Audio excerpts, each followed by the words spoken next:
Three. Hello, everybody, and welcome to Bodacity's Action Heroes Mentors Moment and Ask the Expert interview with Sharon, Lynn, Wyeth. Did I pronounce the last name right? Yes, you did. Wyeth? Okay, good. And Sharon was going to be with us in December, but we had some technical difficulties that we managed to overcome today. So yay! Did take a little bit of doing, but we're here. So I'm going to start us off by just giving you a little bit of background about Sharon and Nameology. Did I pronounce that right? Nameology? I think so. And then we'll jump right in. And in addition to, talking about the whole science of what she created, also going to ask her a little bit about creating a practice around a methodology that she created as well. So welcome, Sharon. I'm glad to see you. Glad that we finally managed to make this work. And Sharon and I met in Vancouver at an event with Tammy Lane's Facebook event. So I know Facebook ads. So I was very pleased to meet her because she's a fascinating woman. So let me give you a little bit of background here. So this is her introduction. How much do you think you can learn about someone from their name? Not their handwriting, but just their name. According to Sharon Lynn Wyeth, founder of Nameology Science, you can tell their past experience, their future health concerns, their unique personality traits, their strengths, challenges, and even their purpose in life. Supposedly, she can tell instantly how a person really thinks, feels, and behaves, regardless of what they tell you. So this is both fascinating and a little scary. We'll see how this goes. In addition to creating Nameology Science, Sharon has accomplishments in many fields, most particularly in education, where her impact has benefited thousands of students and was highlighted in Tom Brokaw's Evening News on NBC. President George H. Bush presented a dropout prevention program that Sharon helped to create at a conference for 50 governors. In addition, she used her innate gift of intuition combined with her keen skills and reasoning mind to create Nameology Science as an indicator to analyze an individual's personality in the same category, yet differently than Myers-Briggs, Brooks, and Enneagram methodologies. So she's got a broad background in all sorts of different kinds of business and education. And today she assists different individual companies, such as human resource departments of different businesses, to choose appropriate candidates to interview, assist lawyers in how to present cases to judges and picking their juries, and works with couples and families on how to better communicate with each other to improve their relationships. She also creates names for new businesses, which is fascinating, new products, and when people wish to change the name, she helps them with that too. She's the author of 3 books, kind of a slacker, this woman, including the Amazon bestseller, Know the Name, Know the Person. Her new book, Know the Name, Know How to Connect, is being published was published in December. Did you get it out in December 18th? No, it's actually loading now as we're speaking. We're waiting for Amazon's approval. It should be out anytime today or tomorrow at the latest. Oh, perfect. Congratulations. And she hosts her own radio show, Know the Name, Know the Genius in You, which you can hear on iHeartRadio. All right, so that's just a little bit about her. There was a lot more information, and I highly recommend that you check her out. We'll give you the website later on. But let's leap in. Tell us a little bit about you that we wouldn't guess from that introduction. So what's something that we might not guess about you or know about you? That I read research for fun. Okay, you really are an odd duck. All right, good. And what I know what you're passionate about. You're passionate about this. So give us a little bit of an idea of how this works and what you do when you do readings with people, or how does Nameology Science actually work? Well, it's really depending on where the placement of what letters are and how those letters interact with the letters that are around them. And so every letter by its position has a certain vibration or sound that goes with it. And that sound and vibration I have correlated to a particular action, thought, and pattern. And so, and then you watch how they play, because like, suppose you had a child in a classroom, or you're sitting somewhere and you're sitting next to somebody you like. It's yakety yak and we're very conversant and, you know, there's a lot of energy there. But now put the same child or yourself next to somebody that you don't care for, you're quiet, you're subdued, you don't want to interact with them anymore, you want to. And so you look at letters the exact same way. For an example, suppose I put a C next to an H. Now the C, my mnemonic device for C is charming and charismatic to cover their need to be in charge and in control. Okay. So they're always wanting to be the one in charge. Then I have and there's letters around it that'll change that, okay? So then I have an H, which I call my holy letter, and that's because they get in the river and they go with the flow. And they know that they're just lucky and they're gonna land exactly where they're supposed to land, okay? So now you put this controlling C next to this laid back, go with the flow H. You get a CH like in Cheryl or Michael or Micah, okay? So it doesn't matter where the CH shows up. And these are people that make things harder than they have to be because their whole internal ear is going, should I be in charge here? Do I need to let go? Which way am I going? How much can I let go before I want to yank back the chains and I want to be in charge again? And so there's this internal dialogue of conflict, and they make things a whole lot harder than they need to be. Okay, now see that based on that description, I would think I would have several CHs in my name, because I pretty much make everything hard, but I don't. So I don't know. But there's like 2 or 3 different ways in every name to get the same result. And that's so we all don't have to have the same letters to be the same way if we want that characteristic. Okay, I don't want to make things hard, but I somehow managed to. So how did you, it sounds like, the C is charismatic, controlling. Do the C's actually, or do the letters actually, and H for holy, actually correspond to a quality that starts with the same letter, or is that just a way that you remember them? Or it's what I've done for my mnemonic device to help me in my brain to know what it is. For an example, B's in the first letter position are very, very competitive. Now that doesn't start with a B. So in my mind, it's bigger, better, best. Okay. They want to be bigger. They want to be better. They want to be the best. And that reminds me, oh yeah, they're really competitive. Okay. Right. Okay, cool.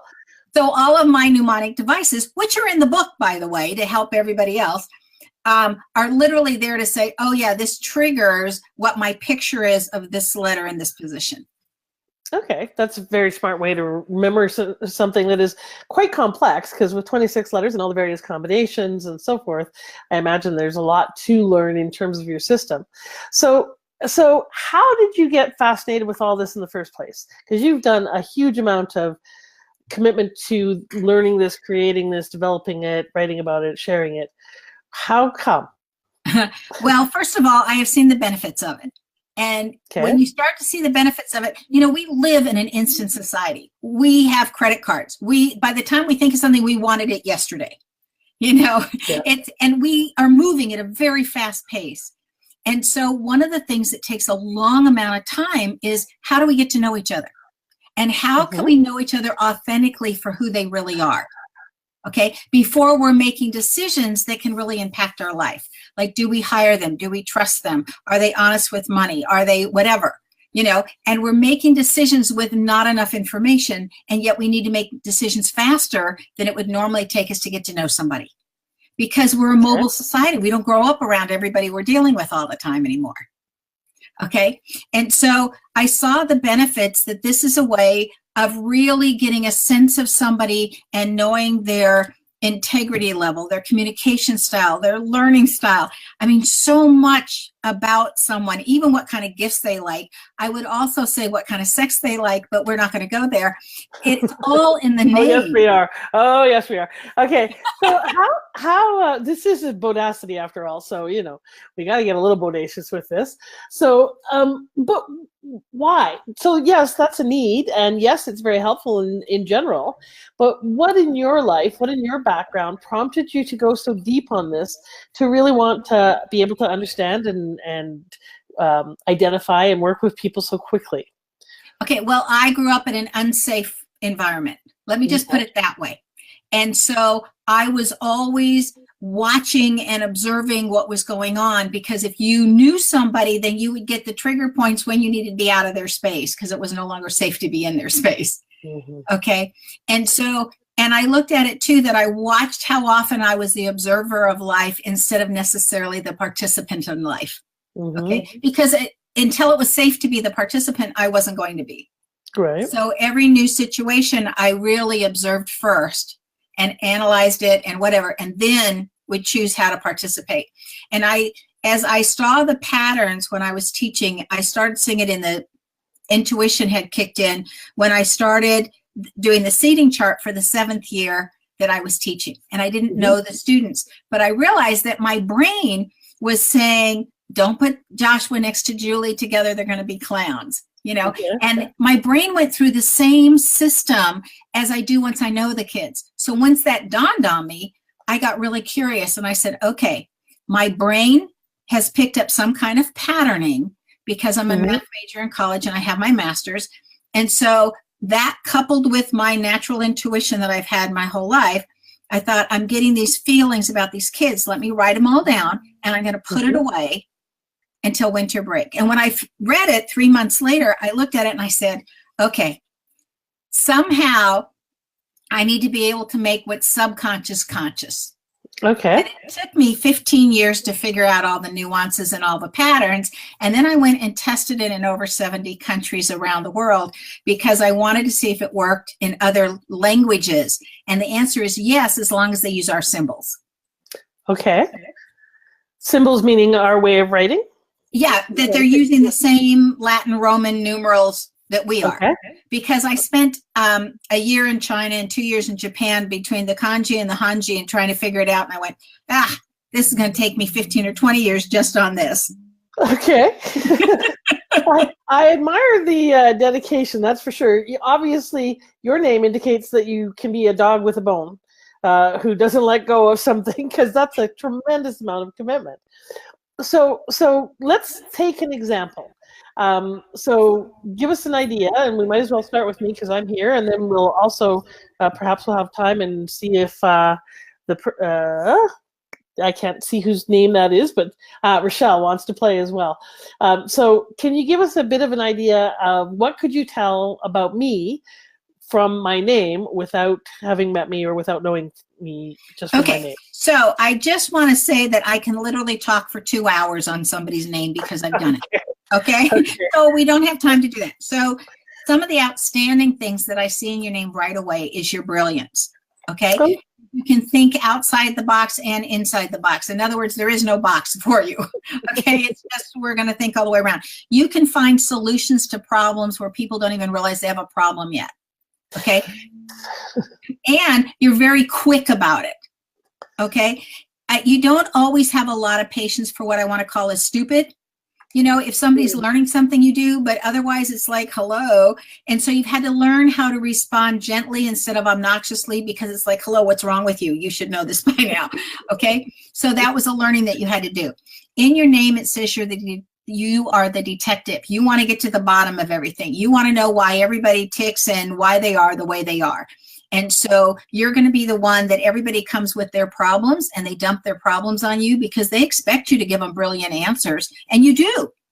You know, this is how you can solve this problem. One of the challenges in your name is not to take on their problem as your problem. Yeah. Okay. Instead, to say at the end of the conversation, because all the solutions are also in the name, to say at the end of the conversation, okay, now that we've discussed this, what are you going to do next? Because that hands their problem back to them. Okay, so that's one of the solutions that comes up in your name.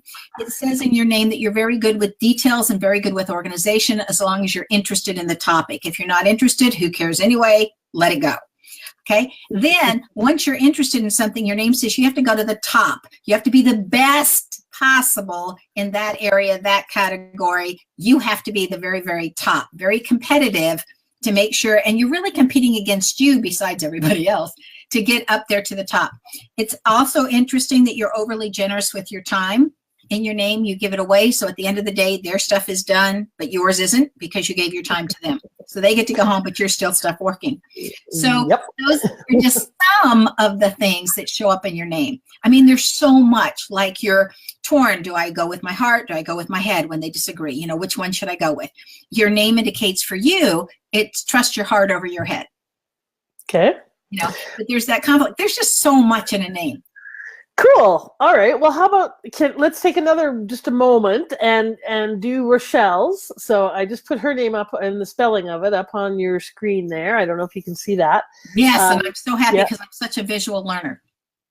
Okay. So Rochelle has that wonderful CH in her name, which says that she can make things harder than they have to be. She also has a good writing style in her name. Rochelle, if you write things, the rest of us, how you put it on paper, we want to read it. You also have that generosity to a fault thing where you're going to go, you know, you're going to help everybody else where they get to go home at the end of the day, but not you. You cannot stand it, Rochelle, if somebody lies to you or they don't give you all the truth where you get the full picture. You can't stand that. You don't want to have anything to do with that person. You're a list maker. And whether you do it in writing or in your head, it's like you're making this list and you're working off the top of the list and working down. But if you're not getting to something on your list that you put on because you love to be useful, so when people ask you to do things, you say yes and you stick it on the bottom of your list, well, it eventually comes up. And if it's not coming up fast enough and somebody starts nagging you, it's like, are you kidding me? Don't nag me. And back it goes to the bottom of the list because that's how you get back for being nagging. Okay. And what people have to realize is all they have to do is to say to you, thank you so much for doing this, even when you haven't yet. You know, I'm so glad you got that done, and walk out of the room before you have a chance to say, I didn't do it yet. And you'll slap it right there to the top of the list. So, I mean, everything in a name says what it is and how we deal with it and how we get around it, or how we can verbalize something so that it doesn't make somebody else angry. And so it also says, Rochelle, that you can wonderfully see things from other people's points of view. 2 big warnings in your name. One is you have theft in your name. That can be theft from the body, theft of material things, theft of ideas, where somebody else tries to take credit for what you've done. So you've got to really be with somebody, and it says between 2 and 3 years, according to your name, before you'll know if you can trust them or not. Okay? Mm-hmm. And the other big warning in your name is that you can be misdiagnosed by medical professionals. So go naturopathic. And if you do have to do something with allopathic, to get 2, 3, 4 different opinions before you make a decision, because something can happen to you in your health from a misdiagnosis that then affects you for the rest of your life. And that's just some of what's in your name. Wow. And she's actually got a question specifically about making a transition and why she's having a hard time making a transition. I think she means work transition, but she didn't specify. So, okay. So some of it is, Rochelle, that you want to be the one in charge. Okay. And you've got in your name, if you look at it, you have a CH in your first name, you have a CH in your last name, where you're bringing in people that make it harder for you and you're making it harder. So if you literally, you have such a generous spirit, if you would just say, I actually trust the universe to put me where I need to be, and then just go with what you're getting in your gut and your trust. And if something doesn't work for you, adjust, because you're great at being flexible and having a lot of balls in the air at one time and not dropping any of them. And then just adjust, you will get where you're going. Because when I'm looking at your name, it tells me that 2019, honey, is your year. You've got to take risks. You've got to believe on yourself. This is an incredible year if you will just believe in you and take action. Awesome. Love it. Okay, so there's some great information for you, Rochelle. And she's saying, wow, and absolutely, and so forth. Okay, so I'm curious about how this plays into your business. So what is your business model in terms of doing this? So you do individual readings, but I also know that you... Okay. Actually, I do 4 kinds of readings.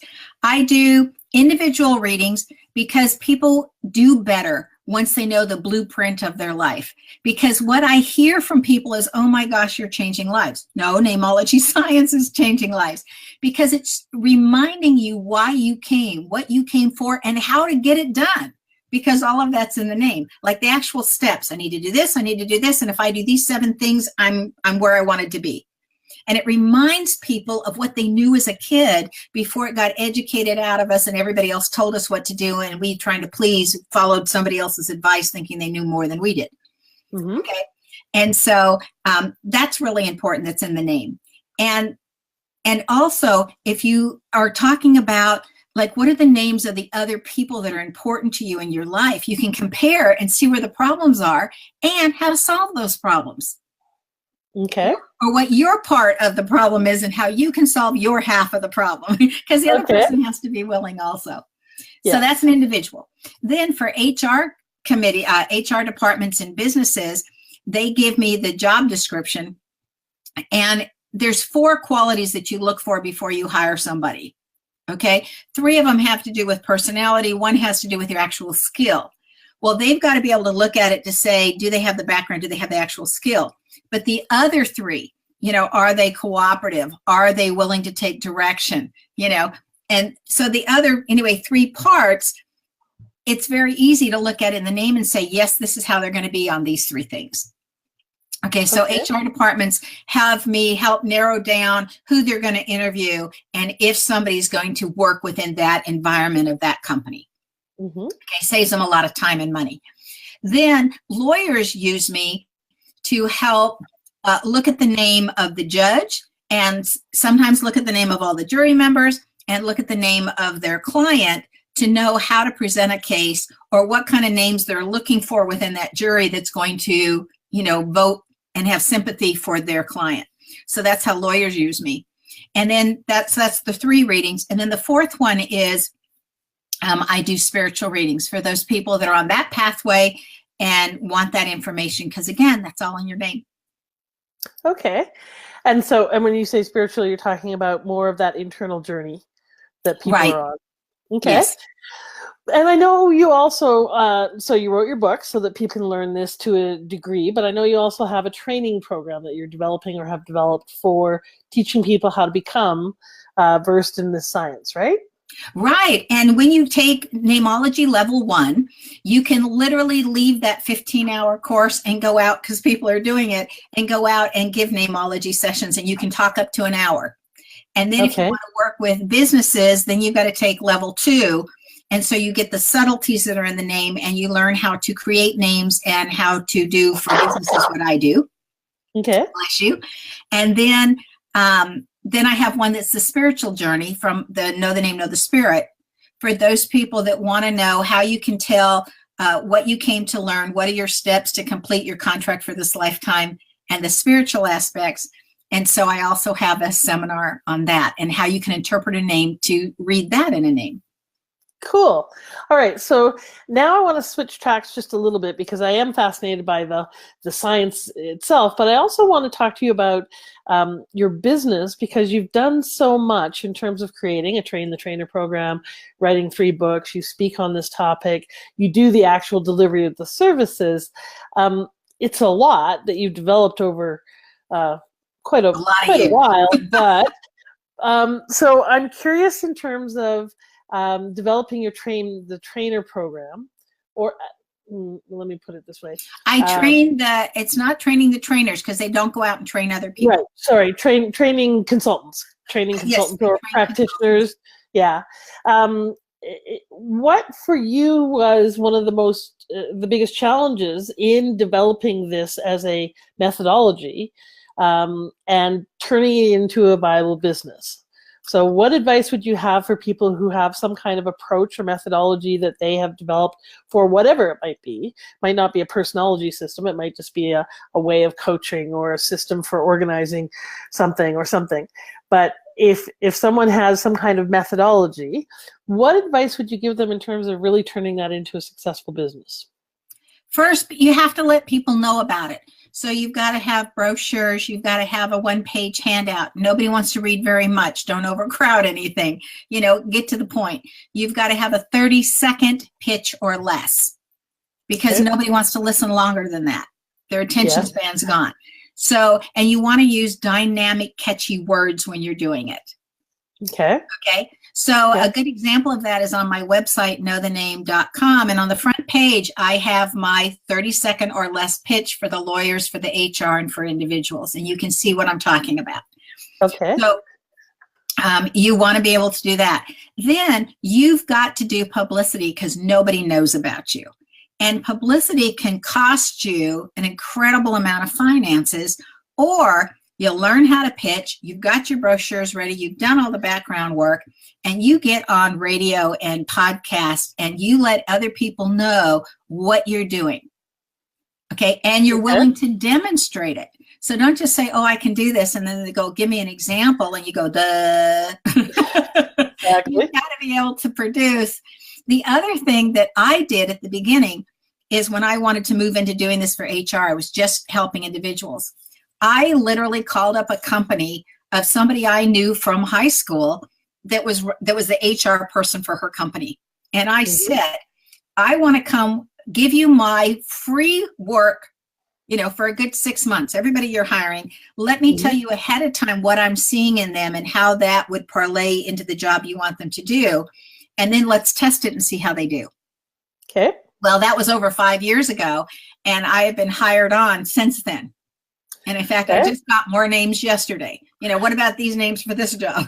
Okay. Yeah. And she even took the class so that she doesn't have to ask as often. Okay. Awesome. Just fine tuning things. And when somebody takes the class, it's like, it's so important that you get it. And then the learning continues for a year. We're doing the rest online updates all the time, and you have the right to ask questions. And those are the people I answer first every day because they've invested in the program. I want to invest in them. So it's a really in-depth thing, even though after literally the weekend of 15 hours, you can go do it. Okay. Okay. And those programs are on Know the Name? Yeah, they're all on Know the Name under services. Okay. So what do you think? So great advice in terms of marketing, having some great and compelling marketing positioning, using publicity to get yourself out there. And then also I really love both the hustle and the commitment behind offering your services to someone to be a case study and a testimonial, and being able to have a proof for a case study that allows you to have that social proof with new clients. What do you think has been, if you, in hindsight, looking back, what's been the most successful thing that you've done to grow your business? The most successful thing I've done literally is people's word of mouth. I have been very good. Everybody, by the time they get through with a full reading of me, everybody is so in awe of the information and the focus just on them. So often when you're getting a reading from somebody or a consultation, they'll say, and then and it's about them and you. And the whole time it's just on you. And I've done my work ahead of time. My notes are out. So I can just give a ton of information that is recorded in a short period of time, because I don't think everybody can absorb it as fast as I can give it. Okay. And so word of mouth has really helped. And the fact that I'm accessible. I think you have to be accessible. When technology is working correctly and I actually receive the emails or whatever, normally within 24 hours, we can get back to everybody who's writing in. Now, that may not be the case after I'm on Coast to Coast this Friday AM, because that program is heard by 800,000 people, but I've got a team ready to still attempt to do that. Awesome. Okay. And in terms of growing your business, what's the primary focus for you? Because you just mentioned something that is one of the big bottlenecks for a lot of people. When we have expertise in a methodology that we've developed, we become the bottleneck until such time as we have other people who can deliver it or whatever. For you, what's your biggest constraint in your business?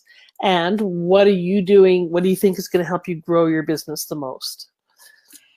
My biggest constraint is how fast can I train people to help me? And it really is. And I've got a lot of what I would call part-time helpers. It's like, you're good with websites, so I'm going to hire you just for my website. And you're good with social media, so I'm going to help you just with my social media. And you're good with, so I have 2 assistants because the phone rings a lot and they can answer a lot of the questions. And one of them knows Nameology science just about as well as I do. So that's really helpful. And the other one's learning. So I think it's how fast can you train somebody and not hire somebody that doesn't already have the skills or have a part of the background of the skill so that you can bring them on board quickly and be ready to outsource. Like, Okay. I mean, I look at how much I outsource because of who's good at what, and you pay them as a consultant, just do this piece for me or just do that piece. But really, some of it is just to know what you need next. Right. Yeah, that is one of the biggest challenges as you're scaling is where is the investment? What's the best thing to invest both time and money in for the greatest return? And what I'm really hearing from you is actually invest in your business and invest in leveraging yourself by getting good people around you. So in terms of your business, what would you say is the best investment that you've made so far in terms of growing your business? What's the thing that in hindsight, you would say is one of the smartest things you've done?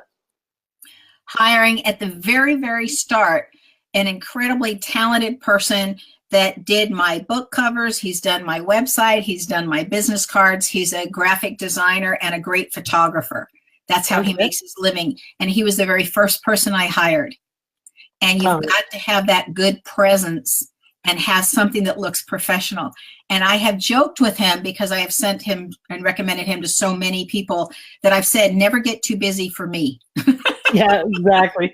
That is one of the challenges. All right. So let's go back to the naming for just a moment because Rochelle has a question that I think is probably on a lot of people's minds, certainly on mine.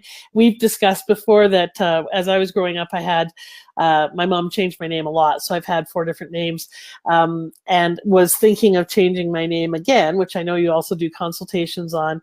If you want to change your name, what would be a good name to change given what you want to do? Rochelle's question is, if you have certain letters in your name, that means that you're predisposed to certain situations. How can you change from that predisposition? Or it's knowledge. That's also in your name. It's absolute knowledge. It's I've always heard, I have a lot of friends that happen to be astrologers. And I've heard that you're not limited by your astrology because once you know what it is, you rise above it and you work with it. And so in a name, every combination has a positive aspect, a gift, and it has a challenge with it. Okay, so we all have challenges, we all have gifts. So let me give you a combination like an ST. The challenge is stubbornness. Okay, because you're getting in your own way and then you're not progressing and you're not listening. But the gift is persistence. You don't give up. If you watch how many people end up with doctors or PhDs or whatever that have STs in their name, because they're very persistent and they keep going. You know, they're not giving up on stuff. So every letters and all the combinations. And if you know what they are, then when you go to do something, you go, oh yeah, that's my predisposition to do this, but that doesn't mean I have to. I could raise my challenge into the gift side. I could change my stubbornness into persistence. So I'm not giving up, but I'm still going to listen and I'm not going to get in my own way. If you're aware of what the whole picture looks like, it's so easy to then catch yourself when you're doing something and going, oh yeah, and here's the solution that was in my name to that. Okay. And I've often heard the phrase that our weaknesses are just our strengths turned up too loud. So it sounds like once we know what the predispositions are or the default, kind of defaults that come with the name, then we can mitigate those by being aware and then choosing to do something different or turn it around. That makes a lot of sense. Rochelle asked a question that I think is also a great application of this knowledge. She's talking about working with some interior designers.